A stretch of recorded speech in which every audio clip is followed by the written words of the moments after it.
Stade Rochelet. Ça s'appelle désormais le Stade Rochelet Rupella Basket. Un rapprochement avec les rugbymen champions d'Europe et finalistes du championnat de France. C'est bien ça. C'est bien ça. Vous étiez obligé de le rappeler, ça. Ah, ouais, taquin. Famille toulousaine un peu. Un tout petit peu. Un tout petit peu. Alors ce début de match qui va être un tout petit peu repoussé, mais pour de bonnes raisons. Regardez ce trophée absolument magnifique. Jacques et moi avions eu la chance de le découvrir en live à l'époque. Ce trophée, il date de 2013. On va construire la culture des plus jeunes d'entre vous. En 2013, l'équipe de France, Jacques, devenait pour la première fois et l'unique fois à ce jour de son histoire championne d'Europe à cet Euro slovène. Et on va aujourd'hui, 10 ans plus tard, rendre hommage à ceux qui ont donc apporté ce trophée à la France. C'est ça, et ça permet de retrouver Alexis Aginsa et Johan Petro, qui étaient les intérieurs, alors qu'on les voit arriver là. On parlait de Johan Petro, il est là. Il le laisse rentrer tout seul, le grand Johan. Il y a Antoine qui va repasser. On va attendre, on va les appeler tranquillement. Antoine Dio, auteur d'un panier contre l'Espagne. Il avait fait du bien, un panier à 3 points. Oh là, il est lancé franc à la fin. Mon Dieu. Le néo-rouennais, néo-corallien. Tout à fait. Michael Djellaba, trop content de le retrouver. Tony Parker est là, Boris Dio, le général manager des Bleus, Charles Cahudi, Flo Pietrus, Alexis Aginsa. Qui est-ce que j'ai oublié? Vincent Collet. Il y en a un paquet qu'on jouait à l'élan là quand même. Hein. Flo, Alexis, Johan. Et le staff derrière, Vincent Collet, Jacques Commer qui était son assistant, Jackie Commer à l'époque, Rudy Nelom qui était déjà là, Patrick Bisley, le général manager des Bleus à l'époque, et Michael Djellaba qu'on est ravi de retrouver sur un parquet. Voici cette équipe de France, manque à l'appel parce qu'il n'était pas disponible, Geoffrey Lauvergne et Thomas Hurtel. Et on a le groupe au complet, Jacques, qui était champion d'Europe 2013. 10 ans déjà, 10 ans déjà. Et sont actifs encore, eh bien, Charles Cahudi. Alors on va regarder ce qui passe en haut peut-être.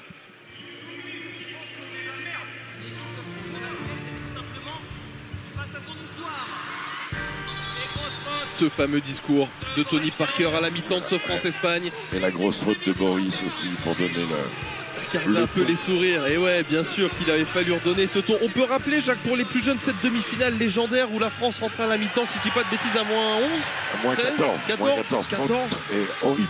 30 à 16. Et ce discours de Tony Parker à la mi-temps qui va remotiver les troupes. Et puis viendra cette deuxième mi-temps, la victoire. Et puis cette finale face à la Lituanie qui sera une démonstration de force des Bleus.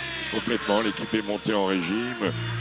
Chacun a apporté son écho. Ça a été une formidable aventure. Les jeunes qui étaient à l'époque, Antoine Dio, Nicolas Batum avaient fait fort. C'est le panier dont je vous parlais là. Meilleur marqueur de cette finale, Nicolas Batum. Oui.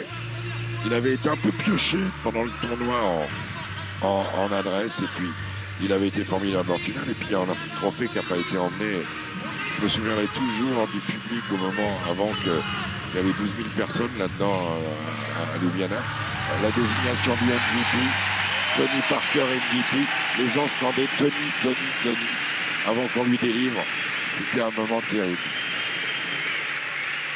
C'est la plus grande gloire à ce jour du basket français, ce titre de champion d'Europe 2013. Ça fait 10 ans et ils sont donc là ce soir à Pau à recevoir cet hommage du public palois. On a été qu'une fois champion d'Europe, mais on a eu 3 médailles d'argent olympiques en perdant contre les Ricains. On peut considérer que ce sont des titres européens aussi. Oui. Oui.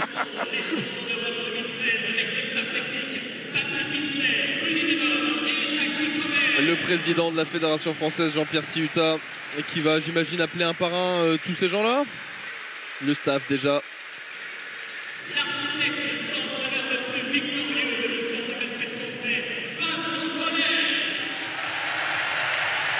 Eh oui, c'est vrai que Vincent Collet est très largement l'entraîneur le plus victorieux de l'histoire du basket français. Déjà par le pourcentage de matchs gagnés et ensuite par la longévité au poste. Et le nombre de médailles et tout ce que vous voulez. À tous les critères, de toute façon, il est devant.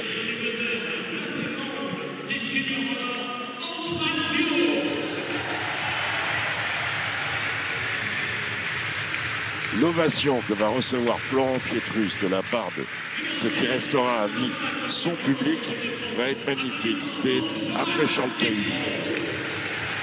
Johan Petro qui arrive, lui qui a porté ce maillot de l'élan Bernay pendant 2 saisons. Oui.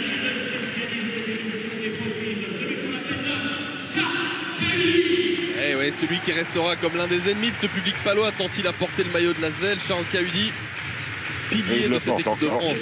Ah oui, oui. Et on va écouter un peu là.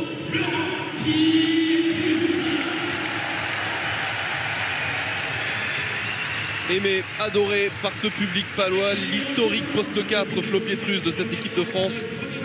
L'homme qui arrivait à faire 15 fautes en s'entend siffler que 4. C'est une qualité. Je tiens à dire, pas une qualité, c'est un talent. Alexis Aginsa qui était l'un des pivots majeurs de cette équipe. Qui a joué un an à l'élan Béarnais aussi. Oui. Avant de rejoindre Toulon à l'époque. Mickaël Gelabal qui jouait cette saison encore à Chalon-sur-Saône et qu'on est ravi vraiment après quelques pépins de santé de retrouver avec le sourire. Le fameux duo d'ailier Gelabatoum. Oui. Ça, on était. Alors là en Europe, on a fait du dégât avec le Gelabatoum, hein, je vous le dis. Hein. Nicolas Batum qui est honoré. Et puis ce sera au tour de Nando De Colo. De Colo. Et il s'est pris un cross, Nando, il voulait partir avant. Mais c'était Nico d'abord. Formidable joueur. Le plus capé des tricolores avec ses 185 sélections. Qui revient après une année de récupération. Et voilà Tony. Ah bah lui, il n'a pas porté le maillot palois, mais pourtant l'ovation, elle est pour lui. Hein. En France, il a porté celui du Paris Basket et de l'Asvel. PSG à l'époque, c'était le PSG il me semble, non? Je crois plus que c'était le PSG. Je suis pas sûr. Peut-être. C'était peut-être le PBR à l'époque. Bref, peu importe. Boris Diaw, celui qui est désormais général manager en dernier. Et voilà ce groupe où je vous le disais, manque à l'appel. Le PSG. Ouais, il me semble. Manque à l'appel, je vous disais, Joe Lauvergne et Thomas Hurtel. Joe Lauvergne qui rejouera la saison prochaine à l'Asvel et Thomas qui continuera au Zénith l'année prochaine. Et on les embrasse aussi, hein, les deux. Hein. Bien sûr, ils ont contribué tout autant que les autres. Ah oui. C'était vraiment avec un leader Maximo, une équipe fantastique qui n'était pas obligatoirement attendue en haut.